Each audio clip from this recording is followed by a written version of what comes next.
स्वागत है आप सभी का Las Vegas of the east Macau से। जब भी हमारे मन में गैम्बलिंग या कैसीनो का ख्याल आता है तो हम सभी लोग लास वेगास के बारे में सोचते हैं, लेकिन मैं आप लोगों को बता दूं कि मकाऊ की गैम्बलिंग या कैसीनो इंडस्ट्री लास वेगास से भी 5 से 7 गुना बड़ी है। जी हाँ, और इसीलिए मकाऊ को gambling capital of the world भी बोला जाता है। और आज की वीडियो में मकाऊ की नाइट लाइफ से लेके यहाँ के कैसीनोज, गैम्बलिंग, इधर के कल्चर और हिस्ट्री, हर चीज़ के बारे में अपन जानने वाले हैं। मेहनत की कमाई जुए में 800 ये जीत गया भाई मैं 1200।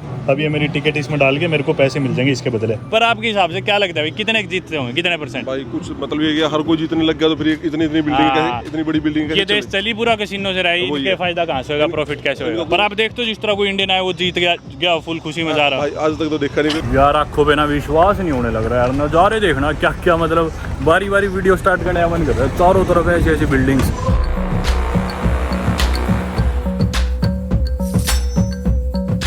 दोस्तों, स्वागत है आप सभी का concrete jungle of the world Hong Kong से। और आज हम जाने वाले हैं Las Vegas of the east Macau. काफ़ी ना बढ़िया कन्वीनियंटली कनेक्टेड है वैसे तो मकाऊ और हांगकांग। 1 घंटे की भी फेरी नहीं है यहाँ से। ले ली भाई टिकट, और टिकट भी अपने को महंगी पड़ी क्योंकि 6 बजे के बाद शाम को नाइट सेलिंग चार्जेस एक्स्ट्रा लगते हैं।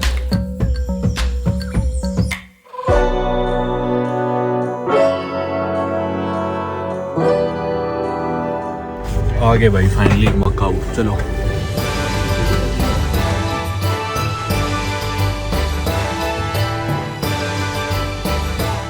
अभी हम भाई मकाऊ में आ गए जिधर ये सारे कैसीनोज वगैरह है। और देखो भाई इतनी लाइट वगैरह चमक रही है चारों तरफ। इधर कैसीनो लिस्बोआ, ये सबसे पुराना कैसीनो है भाई मकाऊ का। हांगकांग और मकाऊ दोनों ऑटोनोमस टेरिटरीज है और मेनलैंड चाइना का यहाँ पे मिनिमल इंटरफेरेंस या ना के बराबर इंटरफेरेंस है। और हांगकांग जो थी वो पहले ऑक्यूपाइड था यूके के द्वारा। जी हाँ, ब्रिटिश के द्वारा ऑक्यूपाइड था हांगकांग। और इसलिए आपने देखा होगा जगह जगह चाइनीज़ के साथ साथ इंग्लिश लैंग्वेज लिखी हुई थी हर जगह। और मकाऊ जो है ये पोर्टुगीज़ कॉलोनी थी। ये देखो सामने एक और बिल्डिंग आ गई पोर्टुगीज़ आर्किटेक्चर के साथ। बिल्कुल ऐसा लग रहा फिलहाल अपन अभी चाइना में। आर्किटेक्चर देखे और लैंग्वेजेस पढ़े तो जगह जगह। ये तो थे भाई मकाऊ के कैसीनो। जब हम जा रहे ताइपा जो एक और आइलैंड है इधर पास में, उधर के कैसीनो देखने के लिए। साहिल भाई आज छुट्टी पे है तो भाई बोला मैं घुमाऊंगा तेरे को। तो अपना ये मौज होगी, एक लोकल आदमी मिल गया, सारा जिसको ज्ञान है, तो इस बहाने अपन घूम भी लेंगे। ये आ गई भाई हमारी बस।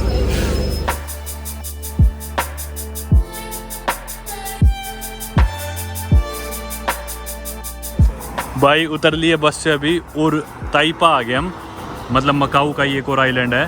और देखना भाई कितने बड़े बड़े मैसिव कैसीनोज यार, देखना। और सारी जगह यही दिख रहा है चारों तरफ। इनफैक्ट वो रोड भी बस में दिख रहा था पूरा में, उस तरफ कैसीनो ही कैसीनो, कैसीनो ही कैसीनो, इतने बड़े बड़े। देखना यार सड़क पे नज़ारे सामने के। भाई नीचे होएगा इनके कैसीनो आमतौर पे, फिर उसके ऊपर होएंगे शॉपिंग मॉल्स वगैरह, फिर उसके ऊपर होएंगे होटल, मतलब रुकने के कमरे।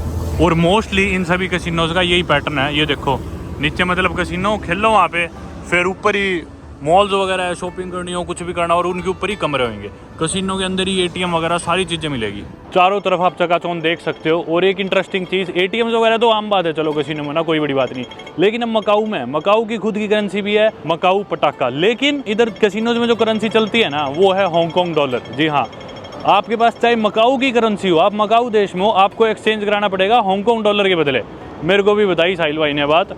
और चाहे आपके पास चाइनीज़ करेंसी है, यूएस डॉलर जो भी है, आपको हांगकांग डॉलर में खेलना पड़ेगा। लेकिन जबकि ये एडमिनिस्ट्रेटिव टेरिटरी ऑफ मकाऊ है, देख लो। फिर भी हालांकि इनकी खुद की करेंसी है, पर फिर भी क्योंकि जो टूरिस्ट है ना मोस्टली सारे हांगकांग साइड से आते हैं, तो इन्होंने प्रेफर कर रखा है भाई एक ही करेंसी का मोड बना लो, बार बार कन्फ्यूजन ना आए। तो सिर्फ हांगकांग डॉलर्स में ही कैसीनोज में गैम्बलिंग होती है यहाँ पे। भाई कैसीनोज के सामने से गुजर रहे थे हम, और साथ में एक एप्पल स्टोर दिख गया इतना बड़ा।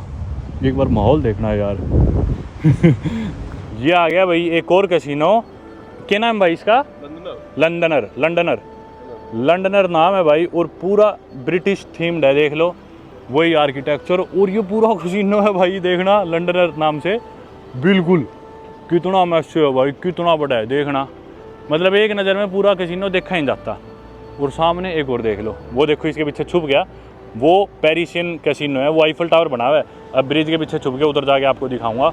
उसका पूरा थीम ही आईफल टावर का है। और ये लंडनर है भाई फिल्मों में देखते ना जो नज़ारे, सही में वो नज़ारे दिखने लग रहे हैं बहुत ही ज़्यादा भाई। मैसिव, बहुत बड़ा।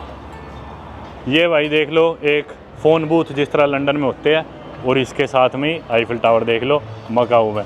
आप लोग सोच रहे हो क्या मजाक चल रहा है, मकाऊ में कभी पोर्टुगीज़ भाषा दिख रही है, कभी फ्रेंच आर्किटेक्चर दिख रहा है, कभी चाइनीज़ आर्किटेक्चर, कभी पोर्टुगीज़ आर्किटेक्चर। तो भाई वही है, मतलब ना बाप बड़ा ना भैया, सबसे बड़ा रुपया। पूरी दुनिया इनने यहीं पे बसा दी, थोड़ी थोड़ी हर देश की चीज़ ला के लालच देने के लिए। और भाई लोग आते हैं, मैं भी सोच रहा था कि आऊँगा यहाँ पे, ठीक है भैया, आप भी 2-4 हज़ार लगा लेंगे। अब ये बिल्डिंगें देख के तो लग रहा है कि पता नहीं हमारे 2-4 हज़ार कोई पूछेगा ही नहीं, ऐसे लोग आते होंगे यहाँ कैसीनोज में गैम्बलिंग करने के लिए, पूरी दुनिया से आते होंगे यार। साहिल भाई क्या बताने लग रहे थे, आजकल इंडियन खूब आने लग गए हैं भाई। हाँ, आज से पहले देखो किसी को पता भी नहीं था कोई मकाऊ नाम की कोई कंट्री भी है। हाँ, कोई जगह भी है। मैं खुद देख रहा हूँ, मैं यहाँ जॉब करता हूँ ना। हाँ, मैं खुद देख रहा हूँ 2024 में इतना इंडियन टूरिस्ट आ रहे हैं ना यहाँ पे, खुद बहुत ज़्यादा। आपको क्या लगता है भाई कि कैसीनो में जो लोग आते हैं, स्पेशली इंडिया से आते हैं अपने, उसमें से मान लो 100 में से कितने के लोग जीत के जाते होंगे, कितने हार के जाते होंगे? खैर ये तो चीज़ है कि लोग यहाँ सिर्फ जीतने नहीं आते, एक तरह से टूरिस्ट के तौर पे भी आ रहे हैं, घूमने, कैसीनो देखना, एंजॉय भी करना है। तो हर आदमी जीतने तो वाला नहीं, मोस्टली लोग ऐसे होते हैं कि हारते हैं कैसीनोज में, ये रूल ही है। पर आपके हिसाब से क्या लगता है भाई, कितने जीतते होंगे, कितने %? भाई कुछ मतलब ये कि हर कोई जीतने लग गया तो फिर इतनी इतनी बिल्डिंग कैसे, इतनी बड़ी बिल्डिंग ये देश चली पूरा कैसीनो से रहा है, इनके फायदा कहाँ से होगा, प्रॉफिट कैसे होगा? और तो कोई इनकम का सोर्स ही नहीं है इनके पास। पर आप देखते हो जिस तरह कोई इंडियन आया वो जीत गया फुल खुशी में जा रहा है। आज तक तो देखा नहीं कोई इंडियन जीत गया। अपने इंडियन पता क्या होता है, देखो एक ये जुआ है, जुआ के लिए सब्र चाहिए, सब्र चाहिए। अपने बंदों का ये है कि जैसे खेल रहे हैं, थोड़े जीत गए उठ जाओ, वो उठते नहीं, अपना खेलते रहते हैं, लालच आ जाता है आगे, फिर वो फिर खाली एंड में तो हार के ही जाते हैं, खाली जाते हैं। तो इसलिए यही जुए का मतलब ये होता है कि सब्र है आपके पास, थोड़ा जीत लिया अपने घर जाओ। एक बार खेला जीत के तो ठीक है, हार गया तो कोई नहीं सोचो ना रिकवर करूंगा तो और हारते जाओगे, यही रूल है भाई। रिकवर के चक्कर में जो आपके पास है वो भी जाता रहेगा, भाई हम पिछले 5 मिनट से सैर कर रहे हैं और उधर लंडनर कहीं शुरू हुआ था, और चलते चलते इतनी आगे मैं बोला भाई ये कौन सा कैसीनो, तो साहिल भाई ने बताया ये भी लंडनर ही चल रहा है अभी तक। मतलब यार देखना खत्म ही नहीं होने लग रहा है, इतनी देर से हम सैर कर रहे हैं इसमें। और पहले साहिल भाई इसी कैसीनो में थे, ये आ गया भाई आईफिल टावर, आ गया हम पेरिस में। ये कैसीनो है भाई परली साइड रोड के पेरिसियन कैसीनो, जो कि पूरा पेरिस के थीम पे बेस्ड है, फ्रेंच थीम पे बेस्ड है। शानदार यार। इस रोड पे भाई हम चल रहे हैं साथ साथ इन कैसीनोज वाली ये जो बॉलीवुड है इस पे, और चारों तरफ ये जैसा मैंने आपको दिखाया पेरिसियन कैसीनो। इधर भाई एक होटल है शेल्टन होटल, इधर रुकना हो तो सबसे अफोर्डेबल प्रॉपर्टी आप इसे कह सकते हो। ये मतलब फिर भी इंडिया के 8-10 हज़ार में आपको कमरा इधर मिल जाएगा। पर बाकी तो जो भाई है ना, कई हज़ारों के, मेरे ख्याल लाखों तक कमरे जाते हैं यहाँ पे। सबसे महंगा कौन सा बताया था? ये इसमें थे ना पहले, क्या नाम है इसका? स्टूडियो सिटी कैसीनो है ना, ये भी पूरा कैसीनो है, नीचे कैसीनो है, ऊपर होटल है। अच्छा, ये नीचे कैसीनो ऊपर होटल है भाई, और इधर मिशलिन स्टार रेस्टोरेंट्स वगैरह एकदम 5 स्टार मतलब। और इधर कमरे कितने क्या जाते होंगे मतलब? इसे कमरे का नॉर्मल 15,000 से, नॉर्मल रूम 15,000 से स्टार्टिंग है इंडिया की। वो जो हमने कैसीनो लिस्बोआ देखा था, उन्होंने बनाया ये लिस्बोआ पैलेस, ये पोर्टुगीज आर्किटेक्चर है, दोबारा आप देख सकते हो। मतलब यार तरह तरह की बिल्डिंग, मैंने उम्मीद नहीं करी थी सही में बिल्कुल भी। मैं सोच रहा था यार ठीक है मकाऊ है, जाते होंगे लोग, कोई नाम इतना ज़्यादा सुना भी नहीं था पहले किसी ने, आजकल बहुत फेमस होने लग रहा है। पर मेरे को भी था ठीक है होंगे भाई 2-4 कैसीनो होंगे। भाई 41 कैसीनोज है, 41 से और बढ़ते ही जाने लग रहे हैं, और इतनी छोटी जगह में सिर्फ 32 स्क्वायर किलोमीटर का एरिया है यार, और उसमें 41 कैसीनोज है। मतलब इतनी चकाचौंध है ना, आखे एक नज़र में तो कोई दिखता ही नहीं, एक कैसीनो पूरा यूँ घुमानी पड़ती है। और भाई एक ज़बरदस्त चीज़ और कि ना, हर कैसीनो की अपनी बसेज है, शटल बसेज वगैरह सब कुछ। आपको कुछ नहीं करना, लेट से आप ये जो लंडनर कैसीनो है या फिर सामने वेनिशियन है, आपको लेट से इधर खेलना है, आप इधर कमरा बुक कराओगे और कुछ नहीं, आप बस एयरपोर्ट पे लैंड हो जाओ। एयरपोर्ट पे आपके लिए कैसीनो की बस तैयार मिलेगी। अगर हांगकॉन्ग लैंड हो तो वो आपको ले आएगी फेरी के पोर्ट पे, यहाँ पे आपको फेरी पे बिठा के अपना इधर लाएंगे, बस में टैक्सी में बिठा के आपको होटल में कमरे में छोड़ दिया जाएगा। बाद में आप कैसीनो खेल लो, आपको जो भी करना है करो, पूरी मौज करो, और ऐसे ही वापस वही इनकी बस सर्विस आपको एयरपोर्ट तक छोड़ जाएगी। तो मतलब आपकी सिरदर्दी है सिर्फ इधर एयरपोर्ट तक पहुंचना, बाकी सारी सिरदर्दी है कैसीनो की, आपके पैसे कैसे लूटने हैं। मतलब आप जीत जाओ तो आपकी किस्मत है भाई, बेसिकली आपको खेलना है तो कुछ नहीं करना। इतना बड़ा बिजनेस बन चुका है, तभी तो यार इनकी इकॉनमी इतनी ज़्यादा इस पर डिपेंडेंट है, तभी तो सबसे बड़ा हब है पूरी दुनिया में गैम्बलिंग का, कैसीनोस का। और भाई इधर लुई वुइटन वगैरह महंगी ब्रांड्स के शोरूम्स वगैरह खुले हुए इधर ऊपर, होटल्स में, इन मॉल्स में, कैसीनोज में, बहुत ही बड़ा यार।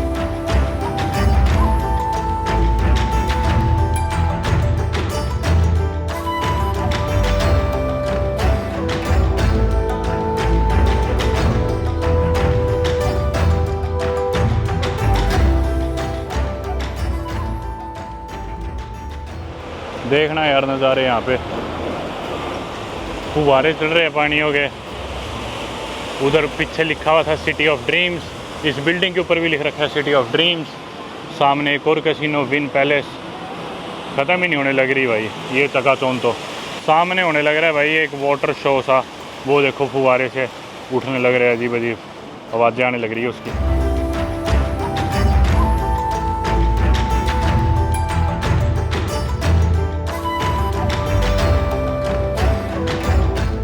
ये है भाई इनका मेट्रो स्टेशन और ये मेट्रो की लाइन है। इधर आप लोग सोच रहे हो इतना छोटा शहर है फिर भी इधर मेट्रो क्यों बना रखी है। तो ये जो मेट्रो है दरअसल चलती है जो भी इनका पोर्ट है वहाँ से, और वहाँ से रुकती है हर एक कैसीनो के आगे, मतलब हर कैसीनो पे इनके स्टॉप्स है। अब जैसे ये विन कैसीनो इधर रुकेगी, फिर MGM कैसीनो जो भी उधर रुकेगी, फिर घूम के जो कैसीनो आते जाएंगे वहाँ ये ट्रेन स्टॉप्स लेती रहेगी। 11:15 हो रहे हैं भाई रात के, रौनक देखना। अभी भी लोग ऐसे मतलब कर रहे हैं जैसे मॉर्निंग वॉक पे निकले हुए, देखना भाई। इधर ना ये लेक पे पानी का शो होता है जो कि दिन में 12 से 6 बजे तक तो होता है, आधे घंटे में। रात को होता है 6 से 12 बजे तक, हर 20 मिनट में।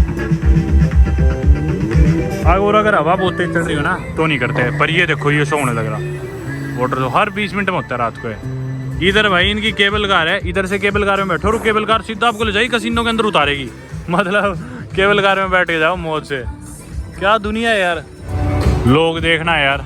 बिल्कुल वो जो अपन पहले जिस रोड पे मैं आपको ले गया था ना शुरुआत में बस से उतर के, वो तो मेन रोड है भी नहीं असली। असली रौनक तो इधर है, असली भीड़ तो मतलब रात के यार देख लो 11:30 बजे भी लोग किस तरह। बिल्कुल ये विन पैलेस आ गया भाई कैसीनो, और आगे भाई भीड़ लगी हुई है पूरी।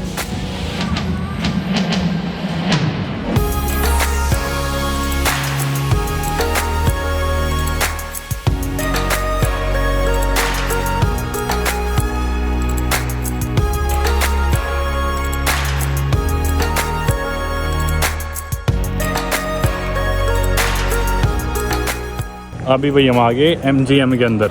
बाहर तो मैं गर्मी में तड़प रहा था बिल्कुल, इतने पसीने आ रहे थे, अंदर आके सूख गए सारे।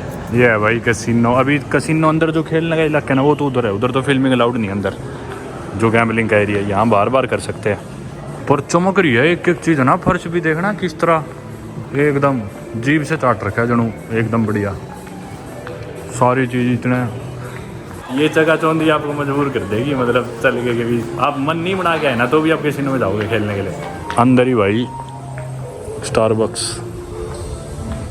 वो कैसीनो है सामने, और इधर ये शोरूम्स है पराठा वगैरह के शोरूम। तो क्या मतलब छोटे कियोस्क से दुकानें सी। मिशलिन स्टार रेस्टोरेंट था एक पीछे, इधर पीछे गया, और पता नहीं कौन कौन सी ब्रांड्स है, मैं तो नाम ही नहीं सुन रखे भाई। ये पूरा इनका शॉपिंग एरिया ही है कैसीनो के अंदर का। यहाँ पे रेस्टोरेंट्स वगैरह है और बीच में कॉमन एरिया बैठने के लिए। भाई कैसी जगह है यार, यही फुल तेज एसी चल रहा है। मेरा तो मन कर रहा है भाई यहाँ पे इसी पे लेट के कहीं कोने में सो जाऊँ, ज़मीन इतनी साफ है ही फर्श। ज़बरदस्त यार, देखना नज़ारे देखना। ये रेस्टोरेंट है कोई, हाँ ये देख लो यहाँ पे लगी हुई गाड़ी, हाँ लैम्बोर्गिनी की यहाँ पे गाड़ियाँ लगी हुई है। ये पता नहीं कौन सी है भाई गाड़ी, मेरे को नॉलेज नहीं। जो भी है कोई ये गाड़ी 5 गियर वाली। और भाई ये कैसीनो है, मैं जूम करके दिखाता हूँ। अंदर तो वीडियो रिकॉर्ड कर नहीं सकते कैसीनो को, यहाँ से मैंने आपको जूम करके दिखा दिया अंदर कैसीनो चल रहा है।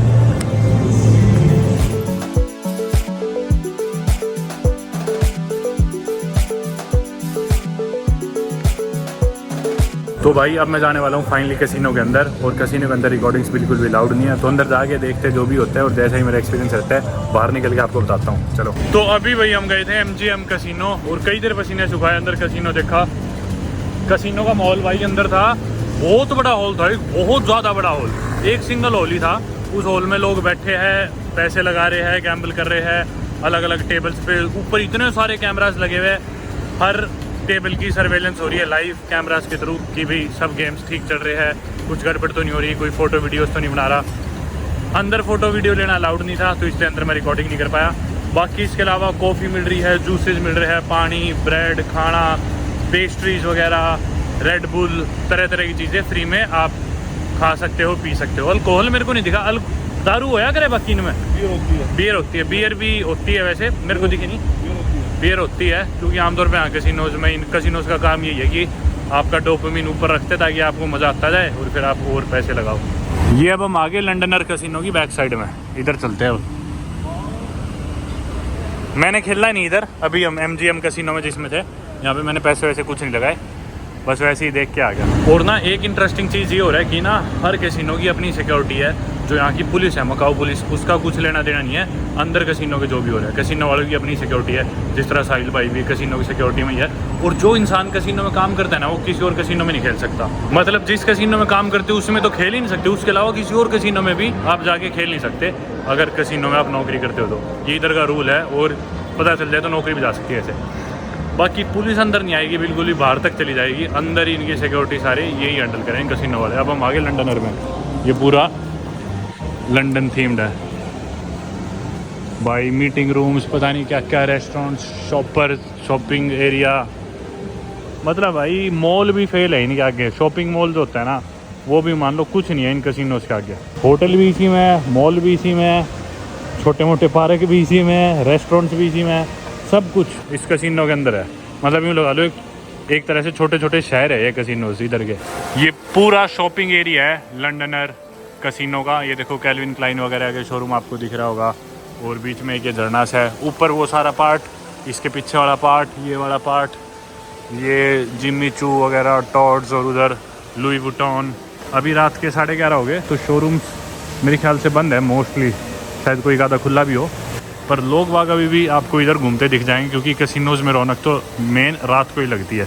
दिन में लोग रुकते हैं, अपना शॉपिंग वॉपिंग करते हैं यार ज़्यादातर। मतलब यही मोटिव है इन शॉपिंग मॉल्स का भी, कैसीनोज का भी, कि भी लोग इधर आए, कैसीनो में रुके, रात को कैसीनो में गैम्बल करे, अगले दिन मॉल्स में यहाँ पे शॉपिंग करे, शॉपिंग सेंटर में आए, पैसे जीते तो भी यहीं पे उड़ा के जाए, हारे तो पैसे इनके है ही है कैसीनो के, अगर जीत भी जाए तो भी इधर ही स्पेंड करे। ये देखो ये लुई वुइटन का शोरूम इधर, मतलब सारी प्रीमियम लग्जरी ब्रांड्स है यहाँ पे, छोटा मोटा तो कुछ मेरे को दिखा ही नहीं यहाँ पे। और मेरे ख्याल से सबसे गरीब यहाँ पे मैं ही होऊंगा पूरे कैसीनो में। कुछ और शोरूम्स इधर, मतलब भाई ख़त्म ही नहीं होने लग रहे, बर्बेरी, टूडोर, और वो देखो रोलेक्स का, और मेरे लेफ्ट में उधर है गुच्ची का, पता नहीं भाई कितने शोरूम्स। और ये एरिया भी है भाई। अब इधर और क्या है देखना, कितनी दूर तक फैला हुआ है। और ये वाला जो कैसीनो है ना, क्योंकि लंडनर नाम है इसका, तो ऑब्वियसली ब्रिटिश आर्किटेक्चर है। आप देख सकते हो अपना कनॉट प्लेस नहीं है दिल्ली में, वो भी सफ़ेद सफ़ेद, जिस तरह उसकी दीवारें बिल्डिंग्स अंग्रेजों ने बनवाया था, वो भी, ये भी बिल्कुल वैसा ही आपको दिख रहा होगा जैसे अंग्रेजों का आर्किटेक्चर नहीं होता वैसा सा। ये ब्रिक वॉल सी, ये देखो, और ये सफ़ेद पेंट, और आप इनके कॉर्नर्स देखोगे अगर, बिल्कुल यूँ लग रहा है कि इंग्लैंड में, लंदन में। खूब सारे टेलीफोन बूथ्स जो कि लंदन की निशानी है। अरे भाई यार ख़त्म ही नहीं होने लग रहे, कितने फ्लोर है और कितने कोने हैं इनके। ये पूरा शॉपिंग एरिया भाई, मेरे ख्याल मॉल में भी नहीं होते होंगी इतनी दुकानें जितनी इसमें कैसीनो में देख ली। उसके एक फ्लोर नहीं है, 3 फ्लोर है। एक जैसे अब हम सेकंड फ्लोर पे, इससे ऊपर एक और फ्लोर है, 3 फ्लोर सिर्फ ये शॉपिंग एरिया है टोटल। आप शॉपिंग कर सकते हो, हर कोई दुनिया का कोई ऐसा ब्रांड नहीं जो यहाँ नहीं मिलेगा, हर ब्रांड मिलेगा आपको, बड़े बड़े सारे है ना, सभी बड़े बड़े। और कमरे इसके ऊपर है, कमरे इससे ऊपर, मतलब 5th फ्लोर से ऊपर, इससे ऊपर होता है जैसे लगाते हैं अरीना होता है ना, अरीना बड़े बड़े उसके लिए इवेंट होते हैं, उनके लिए अरीना होता है। अच्छा, अरीना है वो पूरा, मतलब ये लगा लो जितनी प्रॉपर्टी है उसका एक बड़ा बड़ा हॉल है, उसके अंदर अरीना है, तो उसके ऊपर से होटल स्टार्ट हो जाते हैं, फिर ऊपर फिर होटल ही होटल है। एक सिंगल होटल में कई हजार रूम है सिंगल उसमें। हाँ हाँ, ये असली क्या है, नाटक की है वैसे। अच्छा, ये भाई इधर लंदन की जो ट्यूब बोलते हैं लंदन में जिसे, वो बना रखी है एक गुजरने के लिए। आपने देखा होगा कि हम ज़्यादा बाहर नहीं घूम रहे, अंदर ही अंदर एक जगह से दूसरी जगह पहुंच रहे। तो ये जो सबसे बड़े जो कैसीनोज है ना, मेन वेनिशियन है, लंडनर है, पेरिशियन है, और फोर सीजन्स है, ये सारे ना सिंगल कंपनी के द्वारा ओन्ड है।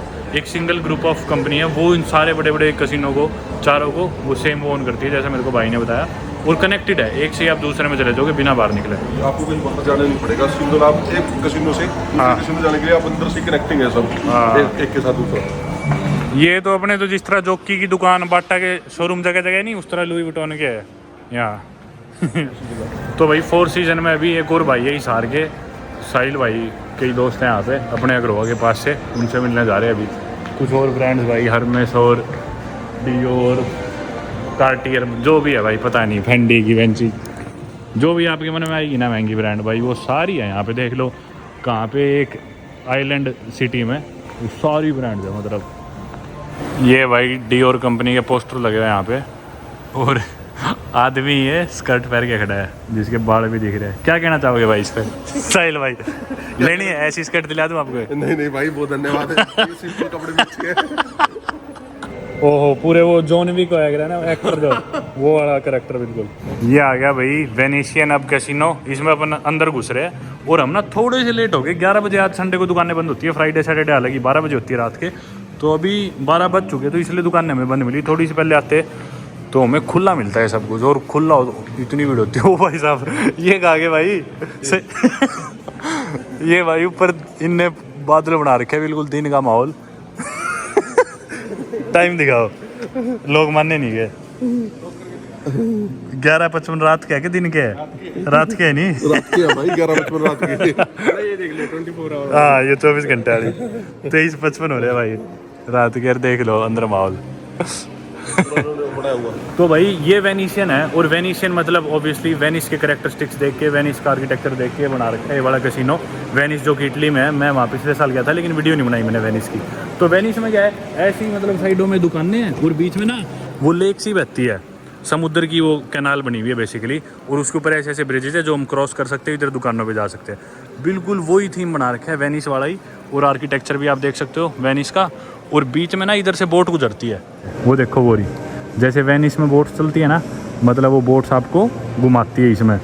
उसी तरह ये आप बोट में बैठ जाओ, जिधर भी आपको उतरना है ये आपको ले जाएगी इस रास्ते के थ्रू। और हालांकि जैसे मैंने बताया 12 बजे हुए अभी रात के, लेकिन माहौल देखो बिल्कुल इन्होंने दिन बना रखा है। मकाओ के मोस्टली फेमस कैसीनोज किसी ना किसी सिटी के ऊपर बेस्ड है, जैसे कि लंडनर लंदन पे, पेरिशियन पेरिस पे, और वेनिशियन वेनिस पे। थोड़ी लेट हो गए, थोड़ा सा पहले आते ना तो ये सारी लोगों से भरी हुई थी जगह, मान लो। अब चलते हैं भाई हम कैसीनो के अंदर। अंदर तो रिकॉर्डिंग अलाउड है नहीं, तो कैसीनो से निकल के बताता हूँ आपको मेरा एक्सपीरियंस। यहाँ मैं देखूंगा शायद कुछ 5-7 हज़ार का लगा अभी तो। भाई अभी बाहर निकले हम वेनिशियन कैसीनो से, और ये कैसीनो पूरी दुनिया का सबसे बड़ा कैसीनो आप लोग मान सकते हो मकाऊ के अंदर। और भाई इतना बड़ा था ना ये अंदर, ऑब्वियसली फोटो वीडियो तो बना नहीं सकते थे। जैसा मैंने बताया दुनिया का सबसे बड़ा कैसीनो, और इसका जो एरिया है ना वो है 1 करोड़ स्क्वायर फीट। और पूरी दुनिया में सबसे ज़्यादा अगर हम यूजेबल एरिया की बात करें, फ्री स्पेस लैंड का यूजेबल एरिया, तो ये 10वें नंबर पे आती है ये प्रॉपर्टी। कि भी हर चीज़ मिला लो आप, सारे बैंकेट हॉल मिला लो, पूरी दुनिया के जितने भी प्लेग्राउंड है कुछ भी मिला लो, उसमें 10वें नंबर पे आता है। इतना ओपन एरिया यूजेबल हो जिसका, और ऑलमोस्ट 40 मंजिला है ये कैसीनो। और भाई 1 करोड़ स्क्वायर फीट से ज़्यादा इसका एरिया है। कमाल हो गया भाई, इतना बड़ा था, इतना बड़ा बता ही नहीं सकता। तो प्लान ये था कि वेनिशियन भी देख लूँ, उसके बाद गैलेक्सी कैसीनो है, ये पीछे जो आप देख रहे हो ना ये सारा एरिया है गैलेक्सी कैसीनो का। तो प्लान ये था कि उधर से बाहर निकल के, उधर भी नहीं खेलता मैं, इधर आके ट्राई कर लेंगे गैलेक्सी में। पर यार रात के 12:30 बज गए और लाइट्स वगैरह बंद होने लगी है थोड़ी थोड़ी। तो मैंने सोचा उस तरफ जाएंगे एक्स्ट्रा अपोजिट डायरेक्शन में, इतना चल के सिर्फ वो कैसीनो देखने के लिए। ऑलरेडी इतने कैसीनोज देख लिए भाई, ये तो एंडलेस है। 41 कैसीनो, और एक कैसीनो इतना बड़ा है, आपने देख ही लिया। 1 करोड़ 5 लाख स्क्वायर फीट इसका एरिया था इस कैसीनो का। तो कितने कैसीनो देख लोगे, देख ही नहीं सकते, एंडलेस है। 1 हफ्ता लग जाएगा ढंग से सारे देखने लगे तो मैंने सोचा इधर से ही निकलते हैं अपोजिट साइड में, इसके फ्रंट में जाके एक मैं छोटी रील भी बना लूँगा इंस्टाग्राम के लिए, और इधर ही खेलना हो तो इसी कैसीनो में खेल लेंगे। दोबारा आ गए हम वेनिशियन कैसीनो की तरफ। ये पावर बैंक है भाई यहाँ पे, इधर स्कैन करो ऐप के थ्रू और आपको पावर बैंक मिल जाएगा अपना फ़ोन चार्ज करने के लिए। पावर बैंक का स्टेशन, और इधर ये ATM है। अब मैं निकाल रहा हूँ 5000 रुपये अपने इंडिया की करेंसी, यहाँ के लोकल जितने ही बने। बाकी देखो हम मकाऊ में, लेकिन इधर भी हांगकॉन्ग डॉलर निकलेंगे जैसा मैंने बताया था। तो इधर 1000 ही निकलेंगे इसमें, 500 बड़ा नोट नहीं है इसके अंदर। कह रहे 500 तो निकालने ही नहीं, मिनिमम 1000 निकालेंगे, जो कि इंडिया 11000 रुपये हो गए। लो भाई कर दी 1000 ही, 500 की नोट ही दे नहीं रहा था। अब मजबूरी में अपने को 1000 निकलवाने पड़े, जो कि इंडिया के 11000 रुपये हो गए। ये है भाई एक नोट मिला है मेरे खाते में से कट के, 10,700 रुपये मैसेज आ गया मेरे पास। अब इस नोट की बड़ी चढ़ेगी यहाँ पे। ये जीत गया भाई मैं 1200। अब ये मेरी टिकट इसमें डाल के मेरे को पैसे मिल जाएंगे इसके बदले। ये डल गई टिकट अपनी। तो कोई नहीं हो टिकट इधर से। अच्छा उरे है ओके, कर दिए भाई क्लिक। अब आ गए अपने पैसे 1200, मेहनत की कमाई जुएगी। ये रे भाई 1000 लाए थे, 1200 के साथ लौट रहे हैं। मैंने 1000 खर्चे थे, 1000 के ऊपर वाले सारे रुपए मैं दोबारा लगाए जा रहा हूँ, क्योंकि 1000 के साथ बाहर निकलूंगा ताकि नुकसान ना हो। 200 लगाए थे, ऊपर के जो जीतता था वो 200 के 400 बन के दोबारा जीत गया। एक लास्ट बार लगा दी, अगर हारता हूँ तो निकल जाऊँगा अभी के अभी। मैं तो दोबारा जीत गया, इसे कर देते हैं अपन कैश आउट, विड्रॉ कर लो भाई। 800 जीत के ऊपर से 1000 लगाए थे, 1800 हो गए अपने पास। पर्ची कहाँ गई? ये आ गई अपनी पर्ची। लो भाई 800 जीत गए। चलो भाई पैसे निकाल दो जल्दी हमारे। 800 पैसे। आजा आजा आजा आजा, रोकना। मेहनत की कमाई जुए में 800। इंडिया के 8000। भाई कसिनो से जस्ट अभी बाहर निकले हैं तो मैंने क्या था, मैं सोच के आया था कि 5000 रुपये लगा लूँगा, यानी कि 500 हांगकॉन्ग डॉलर। 11 से मल्टीप्लाई करोगे तो इंडिया के 5500 रुपये बनते हैं। तो 500 मैंने निकलवाई, पर ATM बोला कि भी सिर्फ 1000 का ही नोट है हमारे पास, तो मिनिमम 1000 निकलवाने पड़ेंगे, जो कि इंडिया के 11000 रुपये हो गए। तो मैंने सोचा चलो ठीक है भाई 1000 निकलवा लेते हैं। फिर मैंने सोचा 1000 के ऊपर मैं कुछ नहीं खर्चूंगा, दोबारा ही निकालूंगा। और ये जो मैंने 1000 निकलवाया यानी कि इंडिया के 11000 रुपये हो गए, ये समझ लो मेरे डूब गए। मैं यही सोच के इस माइंडसेट के साथ गया था कि पैसे लगाऊंगा एक बारी और समझ लो वो डूब गए मेरे। और 1000 भी पूरे नहीं लगाने, 500 लगाने, और जो 500 मेरे बचेंगे वो मैं एक्सचेंज करा लूँगा एयरपोर्ट पे US डॉलर में, जिस भी करेंसी में। ये तो भाई बाकी बाथरूम है इधर के। चलो मैं स्टोरी कंटिन्यू करता हूँ बाहर निकल के। तो जैसे मैंने बताया था कि मैंने सोच लिया था कि ये जो 1000 है ना, 1000 ही खर्चूंगा, मैं दोबारा ही निकलवाने वाला, चाहे कुछ भी हो जाए। इस माइंडसेट के साथ मैं वहाँ पे गया। 1000 में से पहले मैंने 100 लगाए 2-3 बारी में, ताकि थोड़ा सा गेम भी समझ में आ जाए। पहले 100 लगाए, फिर जीत गया। फिर मैंने मेरे ख्याल से 500 लगाए थे, वो शायद मैं हार गया। फिर जो मेरे 400 बचे थे, कितने बचे थे आखिरी, वो मैंने एक बारी में 400 लगा दी कि कोई नहीं ये गए तो गए। वो 400 फिर मैं जीत गया। फिर उसके बाद दोबारा 400 में शायद जीत गया था। जो भी था कर कुरा के मैंने जो 1000 लगाए थे उसके बदले मेरे हो गए 1200। अब मैंने सोचा वो 1200 विड्रॉ कर लिए पैसे। फिर मैंने सोचा 1000 तो यार मेरे को लगाने ही थे, 200 ऊपर गया, ये छोड़ जाता हूँ। मैंने यूँ सोचा 200 ही मेरे गए, 1000 लेके आया था, 1000 ही वापस लेके जा रहा हूँ, बहुत है मेरे लिए वही। तो मैंने वो 200 भी लगा दिया। अब कुदरती में वो 200 जीत गया। तो मैंने सोचा था ये पैसे तो एक्स्ट्रा ही, जो मैं 200 जीतता हूँ, 200 के भी मैंने एक लास्ट लगा दी, वो 400 हो गए थे। मैंने सोचा ये 400 छोड़ देते हैं अपन और चलते हैं। ये सोच के मैंने 400 लगाया, मैं वो 400 भी जीत गया, तो मेरे बन गए 800। फिर मैंने सोचा अब ज़्यादा लालच ठीक नहीं है, बस जितने जीत गए बहुत ज़्यादा जीत गए। मैं तो ये सोच गया था मेरे 1000 ही गए और अब मेरे 1800 हो गए, तो मैं 1800 को 1800 जीतता हूँ एक तरह से, क्योंकि मैं तो जीरो ही समझ रहा था। तो एनीवे 1800 अपन लेके बाहर निकले, 800 हांगकॉन्ग डॉलर अपन जीत गए, जो कि इंडिया के 9000 के करीब रुपए हो गए। तो बल्ले बल्ले होगी भाई अपनी तो। और मेरा मैसेज यही है भाई, ना ही करो गैम्बल, तो बढ़िया, ये सब चीज़ें बकवास है, जुआ वगैरह नहीं खेलना चाहिए और बहुत एडिक्टिव चीज़ है। और मोस्टली लोग ना कंट्रोल नहीं कर पाते, जिस तरह मैं तो कर गया कंट्रोल कि भी नहीं और नहीं खेलना। मोस्टली लोग बैठे रहते हैं जब तक उनके सारे पैसे खर्च नहीं हो जाते, वो खेलते ही जाते ही सोच में कि अगली बार जीतूंगा अगली बार जीतूंगा। लेकिन प्रोबेबिलिटी जो होती है वो कोई सा भी गेम हो आपकी 50% से कम ही होगी और आप हारो ही गए। और हमेशा हमेशा कैसीनो ही जीतता है अगर देखा जाए प्रोबेबिलिटी के हिसाब से। At the end of the day अगर आप लंबा खेलोगे तो कैसीनो ही जीतने वाला है। प्रोबेबिलिटी आपका एक बार तुक्का बिड़ गया, 2 बार बिड़ गया, जैसे मेरे बिड़ गए, तो बहुत बड़ी बात है। अगर ऐसे होता है उसी टाइम निकल लो, और ज़्यादा पैसे कभी लगाना ही नहीं चाहिए। अब भाई फ़िलहाल लेने लग रहे हैं हम टैक्सी, क्योंकि ये तो यार इधर की तो नाइट लाइफ ख़त्म होने ही नहीं वाली। अभी 1:15 हो गए रात के, 1:15 टैक्सी में बैठते हैं। ना बैठ गया आगे, मैं रोड की बना लूँगा, बाकी ठीक से शाम में बैठ लूँगा। ये भाई टैक्सी में बैठे हैं और बैठते 21 डॉलर से मीटर शुरू होते हैं, यानी कि अपनी इंडिया के 250 रुपये से। चाहे आप 100 मीटर आगे उतर जाओ, 250 रुपये तो लगेंगे ही लगेंगे। उसके बाद फिर डिस्टेंस के हिसाब से मीटर चलता है। भाई चकाचौंध देख लो रात के 1:30 बजे भी। ये अब हम चढ़ गए भाई दोबारा ब्रिज पे, सामने आ जाएगा मकाऊ, ताइपा रह गया पीछे। और वो लेफ्ट में के वो चाइना वाली बॉर्डर रोड है नहीं, हाँ वो लेफ्ट में है भाई चाइना की बॉर्डर, उधर चाइना स्टार्ट हो गया। ये सारी बिल्डिंग है भाई, ये जो दिख रही है चाइना में आती है, मेनलैंड चाइना में, मकाऊ की टेरिटरी नहीं है। मुफ्त के है मेरे थोड़ी है ये, मुफ्त के सारे कहीं और ज्यादा खर्च ली भाई यार, ये क्या मतलब है यार।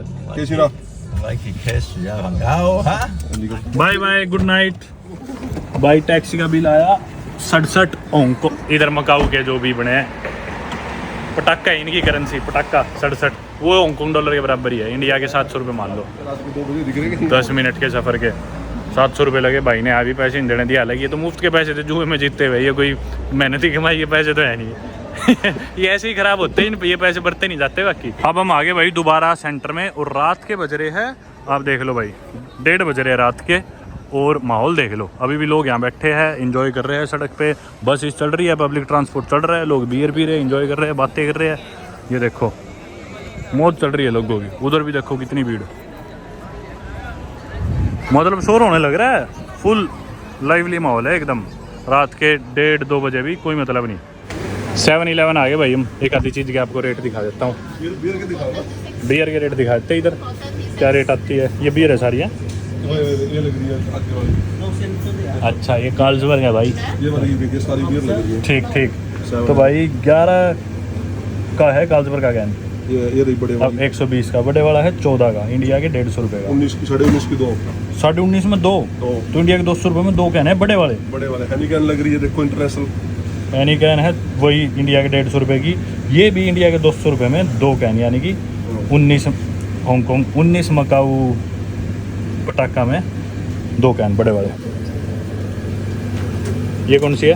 ब्लू कलर ट्यूबर नहीं, अच्छा ब्लू कर, 46 की 4 46 की 4 है ये। बाकी यहाँ के लोग ना इधर सुपरमार्केट से लेके नूडल वूडल वक्त बहुत खाते हैं, तो ये है 10 के, यानी कि इंडिया के 110 रुपये के। ये भी महंगे हैं, अपने इंडिया में शायद इससे सस्ते ही आ जाता हो गए। तो मैंने भाई इधर दे दिए इन्हें हांगकॉन्ग डॉलर दे दिए और बदले में ले लिए मकाऊ के पटाखा। यहाँ पे ना भाई इजीली चलते हैं हांगकॉन्ग डॉलर, आपको निकलवाने की ज़रूरत ही नहीं है। इवन बस में भी मैंने हांगकॉन्ग डॉलर दिए थे, हालांकि मकाऊ में इनकी खुद की करेंसी है, फिर भी हांगकॉन्ग डॉलर हर जगह चलते हैं। और बस में मैंने जैसे $6 टिकट आपको बताई थी, अगर आपके पास मकाऊ कार्ड है ना उसमें लगती है सिर्फ $3, तो बस में $6 लगी मेरी, और क्योंकि मेरे पास चेंज नहीं था तो $10 देने पड़े मुझे। और यहाँ पे मैंने हांगकॉन्ग डॉलर दी इसे 20, इसने मुझे 20 मकाऊ के पटाखा दे दिए लोकल करेंसी, ताकि एज सोवेनियर में ले सकूँ। तो चलते मैंने वो एक्सचेंज करा ली ईजिली भाई, हर जगह चलते हैं, यहाँ की करेंसी निकलवाने की तो जरूरत ही नहीं है। अगर आप हांगकॉन्ग से आने लग रहे हो तो हांगकॉन्ग की करेंसी चलेगी हर जगह, सरकारी दफ्तरों में भी, और कैसीनो में तो चलती ही सिर्फ वो है। और हालांकि वैसे तो मकाऊ काफ़ी महंगा है, लेकिन बियर के रेट आपने जैसे देखा सुपरमार्केट में सस्ते थे, और जो चीज़ें थी वो फिर भी महंगी थी रेट्स अगर कंपेयर करें। एक चीज़ मैं बताना भूल गया, कैसीनो में ना मैं मशीन वाले गेम पे खेला था, वैसे वो चिप्स लेके फिजिकली भी टेबल पे बैठ के आप चिप्स लगा के खेल सकते हो, पर वहाँ भीड़ सी थी और इंडियंस भी काफ़ी आए हुए थे। मैं ठीक से बताना भूल गया आपको कि वो जो कसिनो था अंदर बहुत बड़ा था, यूँ लगा लो कम से कम 100 बैंकेट हॉल्स एक साथ इकट्ठे कर दिए, वेनिशियन कसिनो की बात कर रहा हूँ, और 100 बैंकेट हॉल्स इकट्ठे कर दिए, और चले जाओ कुछ दिख ही नहीं रहा इतनी दूर दूर तक, और इतने सारे टेबल, हर टेबल पे बैठ के खिलाने लग रहे हैं भाई वो अलग अलग गेम्स। मुझे तो पता भी नहीं, मेरे को बस वो एक गेम पता है रूलेट जो होता है, मेरे को वो थोड़ा सा खेलना आता है, नवांकुर ने सिखाया था मेरे दोस्त ने, एक बार हम क्रूज़ पर गए थे तो उस शिप पे। अब वहाँ टेबल पे लोग खिला रहे हैं, कुछ इंडियंस भी थे, मैं नहीं चाहता था भाई कोई पहचान लेगा, अच्छी इमेज नहीं जाएगी, तो मैंने उस मशीन पे लगा दी, और वो आपने देखा ही फिर रिजल्ट। दोस्तों वक्त हो गए सुबह के 3, और कुछ बातें थी मकाऊ की गैम्बलिंग इंडस्ट्री या कैसीनो इंडस्ट्री के बारे में जो बतानी बाकी थी, तो मैंने सोचा क्यों ना ये जो सेंट पॉल्स कैथेड्रल के रूइंस बचे हैं इधर आके इन बातों पे डिस्कस किया जाए। जैसा हम वीडियो के पहले पार्ट में आपको बता चुका कि मकाऊ पे बहुत ज़्यादा पोर्टुगीज इन्फ्लुएंस है, और 1557 में चाइनीज सॉइल पे पोर्टुगीज ने मकाऊ को ढूंढा था। मकाऊ में बहुत थोड़े लोकल रेजिडेंट्स रहते थे, शायद लगभग 5000 के करीब, और फाइनली 1887 में जाके मकाऊ को चाइना की सरकार ने लीज पे दे दिया था पोर्टुगीज को ऑफिशियली। पोर्टुगीज़ का जैसे ही यहाँ पे राज आया, जैसी एक पोर्टुगीज़ कॉलोनी बनी 1887 में, पोर्टुगीज़ ने अपने रूल स्टार्ट करे, और यहाँ पे इन्होंने गैम्बलिंग लीगल कर दी ज़्यादा रिवेन्यू बनाने के लिए। और मैं आपको पहले ही बता चुका कि चाइना में गैम्बलिंग इलीगल है। और 1930 में पोर्टुगीज़ ने क्या करा, गैम्बलिंग इंडस्ट्री के मोनोपोली राइट्स दे दिए एक सिंगल कंपनी को, जिसका नाम था हांग ताई कंपनी। और हालांकि हांग ताई कंपनी बहुत अच्छा नहीं करी थी, पर फिर वर्ल्ड वॉर 2 स्टार्ट हो गया और जापान आ गया चाइना में। लेकिन अच्छी बात क्या थी कि जापान ने ना मकाऊ के साथ छेड़छाड़ नहीं करी, और मकाऊ एक सेफ स्पेस बन गया जो भी लोग मेनलैंड चाइना में थे उनके लिए यहाँ पे आके रहने के लिए, क्योंकि जापान जो भी चीजें कर रहा था वो उधर कर रहा था मेनलैंड चाइना की तरफ। और जैसे ही वर्ल्ड वॉर खत्म होता है उसके बाद भी रेफ्यूजीज मकाऊ आने लग गए, मतलब मेनलैंड चाइना से मकाऊ आके सेटल होने लग गए। और उसके बाद क्या हुआ, यहाँ की इकोनॉमी बहुत तेजी से बूम करने लगी, क्योंकि बहुत ज्यादा वर्कफोर्स यहाँ पे आ चुकी थी, बहुत लोग आ चुके थे एज रेफ्यूजीज या फिर एक सेफ स्पेस ढूंढने के लिए मकाऊ में मेनलैंड चाइना से। अब क्या होता है कि पोर्टुगीज यहाँ की गैम्बलिंग इंडस्ट्री के सारे राइट्स देते हैं एक दूसरी कंपनी को, जिसका नाम था STDM। जो पहले वाली कंपनी थी हाई तांग, वो सिर्फ ट्रेडिशनल चाइनीज गेम्स पे फोकस करती थी गैम्बलिंग के दौरान, लेकिन जैसे ही गैम्बलिंग इंडस्ट्री के मोनोपोली राइट्स मिलते हैं STDM को, वो सारे ही वेस्टर्न स्टाइल्ड कैसीनो गेम्स ले आती है मकाऊ में। और यही नहीं, जो समुद्री ट्रांसपोर्टेशन था उस पर भी बहुत ज्यादा काम करती है STDM, ताकि हांगकांग से लोग यहाँ पे आ सके गैम्बल करने के लिए। जैसा मैंने आपको वीडियो के पहले पार्ट में बताया कि ब्रिटिश का एक एग्रीमेंट था चाइना के साथ कि 1997 में 99 साल के बाद लीज उनकी खत्म होनी थी, और वो हांगकांग को वापस देने वाले थे चाइना को, जो कि अच्छी बात थी कि ब्रिटिश ने लौटा दिया। सेम चीज पोर्टुगीज की भी थी मकाऊ के साथ, मकाऊ को पोर्टुगीज को लौटाना था चाइनीज को साल 1999 में। अब फाइनली 1999 आता है, पोर्टुगीज के राज में यहाँ की गैम्बलिंग इंडस्ट्री बहुत ज़्यादा बूम करती है, सारी जगह से लोग यहाँ पे आते हैं गैम्बल करने के लिए कसिनोज में। लेकिन 1999 में वापस मकाऊ को लौटा दिया जाता है चाइना को, और इनका डिफेंस और फॉरेन अफेयर सारे आ जाते हैं चाइना के अंडर। और चाइना चाहता तो पूरी तरह से इंटरफेयर कर सकता था, यहाँ पे गैम्बलिंग दोबारा बंद कर सकता था, और जो मेनलैंड चाइना के रूल्स है वो ही यहाँ पे लागू कर सकता था। लेकिन अच्छी चीज़ क्या हुई कि मेनलैंड चाइना की सरकार बोलती है कि मकाऊ की जो भी गैम्बलिंग पॉलिसीज है हम उसके साथ इंटरफेयर नहीं करने वाले, और मकाऊ की गवर्नमेंट जैसे भी हैंडल करना चाहे वो कर सकती है। इस वजह से गैम्बलिंग और कसिनोज यहाँ पे कंटिन्यूड रहते हैं, और इवन दो सारी पावर्स अब चाइना के पास शिफ्ट होगी पोर्टुगीज से, गैम्बलिंग और कसिनोज यहाँ पे बंद नहीं होते। 2002 में STDM की मोनोपोली यहाँ पे खत्म होती है, और उसके बाद से जैसा आपने आपने आज की वीडियो में भी देखा, बहुत सारे वेस्टर्न कसिनो कंपनीज यहाँ पे आते हैं और अपना बेस बनाते हैं मकाऊ में। आज हमने इतने सारे देखे, Parisian, Venetian, Four Seasons, Wynn, MGM, पता नहीं कितने आपने देख ही लिए। जैसा आप लोग जानते हो 41 कैसीनोज यहाँ पे ऑलरेडी एग्जिस्ट करते हैं मकाऊ में, इतने छोटे शहर में। आज की जो आपने वीडियो देखी उसमें हमने बहुत ही अच्छी अच्छी चीज़ें देखी, बहुत चकाचौंध देखा और देखा कैसे गैम्बलिंग इंडस्ट्री की वजह से लोग यहाँ पे पूरी दुनिया से आते हैं घूमने के लिए। लेकिन इस इंडस्ट्री के साथ कुछ प्रॉब्लम्स भी जुड़ी है और वो प्रॉब्लम यह है प्रॉस्पेरिटी ऑफ पीपल। अब जो लोग यहाँ पे गैम्बल करने आ रहे हैं वो हारते ही जाते हैं, तो लोगों की प्रॉस्पेरिटी अफेक्ट होती है, लोगों की खुशी अफेक्ट होती है और लोग परेशान होते हैं, लोग अपनी ज़िंदगी बर्बाद भी कर लेते हैं गैम्बलिंग के चक्कर में। मकाऊ की इकॉनमी प्राइमरीली और एक्सक्लूसिवली गैम्बलिंग पे ही रिलाई करती है देखा जाए तो, और अगर वहाँ पे रिसेशन आता है तो यहाँ पे टूरिस्ट नहीं आने वाले, पैसे नहीं लगाने वाले और इधर की इकॉनमी डूब जाएगी। हालांकि Macau is one of the richest countries in the world when it comes to per capita GDP. मेरे ख्याल से $43,000 की यहाँ पे पर कैपिटा जीडीपी है। और कंट्री की वेल्थ को अगर इनकी पॉपुलेशन में डिवाइड करा जाए तो यहाँ के लोग बहुत अमीर है। एक लास्ट चीज़ जो आप लोगों को जाननी चाहिए कि जैसे ही ब्रिटेन ने हांगकांग को चाइना को लौटाया और पोर्टुगीज़ ने मकाऊ को चाइना को लौटाया, तो चाइना ने कहा था कि हम इन्हें ऑटोनोमस पावर्स देते हैं अगले 50 साल तक। 1997 में हांगकांग मिला था चाइना को और 1999 में मकाऊ मिला था चाइना को पोर्टुगीज से। तो दोनों SARs को या फिर दोनों स्पेशल एडमिनिस्ट्रेटिव रीजन्स को चाइना ने कहा था कि 50 साल तक तुम ऑटोनोमस टेरिटरीज हो, तुम्हें जैसे रूल करना है, तुम्हारा लॉ लागू रहेगा, तुम्हें जो कुछ करना है तुम वो करो, बस फॉरेन अफेयर्स और डिफेंस हमारी सिरदर्दी है, वो चीज़ हम देखेंगे। और वो 50 साल पूरे हो जाएंगे 2047 में हांगकांग के लिए और 2049 में या फिर 2049 में मकाऊ के लिए। 2049 में वापस मकाऊ पूरी तरह से चाइना के कंट्रोल में आ जाएगा, मतलब पूरी चाइना मेनलैंड की जो भी पॉलिसीज़ है वो यहाँ पे लागू होने वाली है, जिसमें अब सिर्फ 25 साल बचे हैं। तो मकाऊ का फ्यूचर काफ़ी अनक्लियर है, पता नहीं चाइना इसे ऑटोनोमस पावर्स दोबारा देगा ही नहीं देगा, क्या यहाँ पे गैम्बलिंग बैन हो जाएगी, क्या चाइना कंट्रोल में पूरी तरह वापस ले लेगा चाइना और गैम्बलिंग क्या पता कंटिन्यू रखे। पर अगर वो कंटिन्यू करता है तो उसे चाइना के ओरिजिन्स में भी कंटिन्यू करनी पड़ेगी। तो ये चीज़ बहुत अनक्लियर है और ये बात तो चाइना ही जानता है कि वो क्या करने वाला है या फिर आने वाले टाइम में हमें पता चलने वाली है। पर जहाँ तक मुझे लगता है कि मकाऊ और हांगकांग के जो लोकल्स हैं ना, वो शायद चाइना से बहुत ज़्यादा खुश नहीं है और वो नहीं चाहते कि वो आने वाले फ्यूचर में चाइना का पार्ट बने, क्योंकि हांगकांग में हमेशा से प्रोटेस्ट होते हैं कि चाइना वाले बहुत इंटरफेयर करते हैं और वहाँ पे कोई ह्यूमन राइट्स नहीं है। यहाँ पे भी वही हाल होने वाला है। पर आप लोग सोचते हो कि हमेशा गवर्नमेंट जो फॉर्म होती है वो प्रो चाइना क्यों फॉर्म होती है मकाऊ और हांगकांग में, ये एक अलग टॉपिक है, उसके बारे में मैं ज़्यादा डिस्कस नहीं करना चाहता, वीडियो ऑलरेडी बहुत लंबी हो चुकी है। दरअसल इनका जो पॉलिटिकल सिस्टम है उसमें काफ़ी वोट्स होते हैं बिजनेसमैन के, और बिजनेसमैन प्रो चाइना होने ज़रूरी है क्योंकि मोस्टली ट्रेड चाइना के साथ ही होता है। आप लोग देख सकते हो मकाऊ की इकॉनमी चाइना पर डिपेंडेंट है और हांगकांग जो भी इंपोर्ट्स एक्सपोर्ट्स करता है वो मेनलैंड चाइना के साथ ही करता है। तो अगर बिजनेसमैन प्रो चाइना नहीं होंगे तो चाहे वो पावर में आके चाइना के अगेंस्ट भी काम करे तो वो फाइनेंशियली ग्रो नहीं कर पाएंगे। तो इसके बारे में ज़्यादा नहीं कहना चाहूँगा। इसी के साथ अपन इस पार्ट को करते हैं ख़त्म। अब मैं फेरी लेके पहुंचने वाला हूं वापस हांगकांग। वक्त हुआ है सुबह के 3:15। आप लोगों ने देखा कैसे यहाँ की नाइट लाइफ हमने एक्सप्लोर करी, यहाँ के कैसीनोज देखे, इनकी थोड़ी सी हिस्ट्री मैंने आपको बताई, पॉलिटिकल बैकग्राउंड, थोड़ी थोड़ी चीज़ें मैंने कवर करने की पूरी कोशिश करी। उम्मीद करता हूँ आपको वीडियो पसंद आई होगी। अब यहाँ से मैं कोई बस लूँगा या फेरी लूँगा। फेरी तो हालांकि सुबह शायद 7:30 बजे चलती है पहली, अब रात को बस ही मिलने वाली है। फेरीज की फ्रीक्वेंसी इन्होंने अब कम कर दी क्योंकि बस की सर्विस 24 घंटे होगी। इमिग्रेशन खुली है 24 घंटे, मकाऊ की भी हांगकांग की भी। तो अब यहाँ से मकाऊ की इमिग्रेशन पार करके बस लेके पहुँचते हैं हांगकांग, और हांगकांग जाके मैं जाता हूँ जल्दी से सो, क्योंकि कल है मेरी फ़्लाइट न्यूजीलैंड की और बहुत लंबा दिन होने वाला है कल भी। चलो इस वीडियो को यहीं पर ख़त्म करते हैं। अगर मैं मेरा सफ़र भी दिखाता हूँ हांगकांग तक का तो वीडियो बहुत ज़्यादा लंबी हो जाएगी, इसलिए मैं चाहता हूँ वीडियो को यहीं पर ख़त्म कर दूँ। Thank you so much for watching. I hope you have a great day. अगर आपको वीडियो पसंद आई हो तो प्लीज़ लाइक कीजिएगा। मेरे एफर्ट्स आई होप आप लोगों को पसंद आए होंगे। आज मैं इतना ज़्यादा चला हूँ और इतनी ज़्यादा रिसर्च करी इस वीडियो के लिए मैंने, उम्मीद करता हूँ वो चीज़ अप्रिशिएट करेंगे और वीडियो को प्यार दिखाएंगे। Thank you so much for watching. I hope you have a great day. Good bye.